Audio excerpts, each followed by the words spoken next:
Merhabalar, Mustafa Oğuz, Kırgız Türk Anadolu Kız Meslek Lisesi müdürüyüm.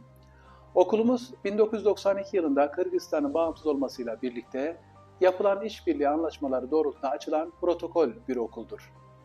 Okulumuzda 2 bölüm faaliyet halindedir. Bilgisayar bölümü ve giyim bölümü. Bu 2 bölümden binlerce öğrenci mezun ettik. Yaklaşık 33 yıl hizmetimiz olmaktadır. Okulumuz Bişkek'te yer almaktadır. Okulumuza öğrencilerimiz her yıl Mayıs ayının sonunda yapmış olduğumuz seçme sınavıyla öğrenci kabul etmektedir. 8. sınıfı bitiren öğrenciler arasında yaptığımız seçme sınavı sonucunda ilk 50. öğrenciyi kabul etmekteyiz. Yaklaşık 4 yıl eğitimin arkasından öğrencilerimizi başarıyla yüksek öğrenim programlarına yerleştirmenin mutluluğunu yaşamaktayız. Dolayısıyla öğrencilerimiz gururumuz, onurumuz olacak şekilde Türkiye ve Kırgızistan'da önemli üniversitelere yerleştirmekteyiz.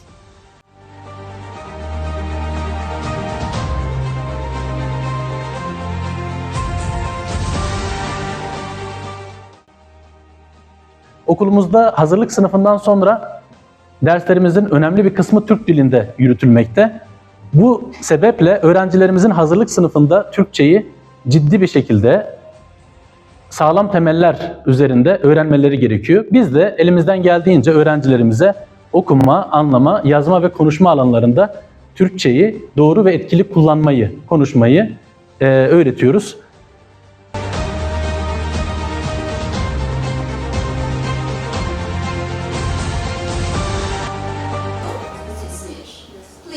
Okulumuzda öğrencilerimize kapsamlı bir İngilizce eğitimi sunmaktayız. Hazırlık sınıfımız dil öğreniminde sağlam bir temel oluşturmalarına yardımcı olmakta. Bunu da haftalık 14 saatlik ders programımızla desteklemekteyiz. Derslerimizde 4 ayrı dil becerisine yönelik etkili ve etkileşimli öğretim yöntem ve teknikleri kullanılmakta. Amacımız öğrencilerimizin etkin bir şekilde İngilizce öğrenerek kendilerini özgüvenle ifade etmeleri. Merhaba, ben Gökhan Gökkaya, Bilişim Teknolojileri öğretmeniyim. Okulumuzda eğitim verilmekte olan 2 alandan bir tanesi olan Bilişim Teknolojileri alanı yazılım geliştirme dalıdır. Bu alanda biz öğrencilerimize front-end ve back-end kodlama mantığını ve yapısını anlatmaktayız. Öğrencilerimiz okuldan mezun olduktan sonra bilişim teknolojileri alanında çalışmaya hazır bilgi ve beceriye sahip olacaklardır.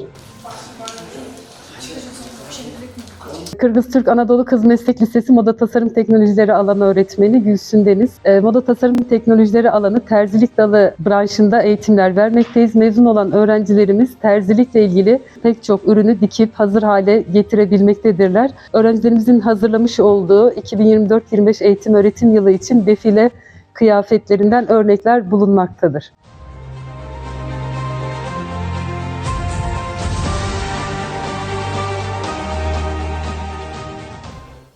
Merhabalar, ben 11 sınıf öğrencisi Asema Mukanbetova. Okulumuza her sene yeni bir parlamento seçiliyor. Ben bu yıl parlamento başkanı olarak öğretmenlerimizden güç alarak ve diğer parlamento üyelerimizle birlikte okulumuzdaki öğrencilerin eğitim kalitesini arttırmak ve arkadaşlarımıza her konuda destek olmak için faydalı faaliyetleri yapıyoruz.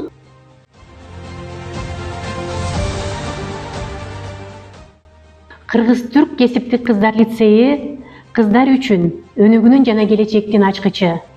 Биздин лицейде сиздерди жогорку деңгээлдеги кесиптик билим, сапаттуу окутуу жана келечекке багытталган жаңы мүмкүнчүлүктөр күтөт.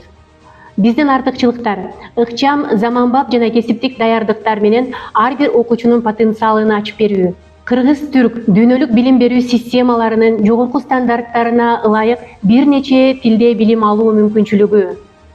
Акысыз кесиптик сабактар, өнөр жай жана иш ордундагы тажрыйбаларды алуу. Ар бир окуучунун ийгилиги үчүн комфорттуу жана заманбап шарттарын түзүү. Кыргыз Түрк Кесиптик Кыздар лицейи ишенимдүү билим жана өзгөчөлөнгөн келечек.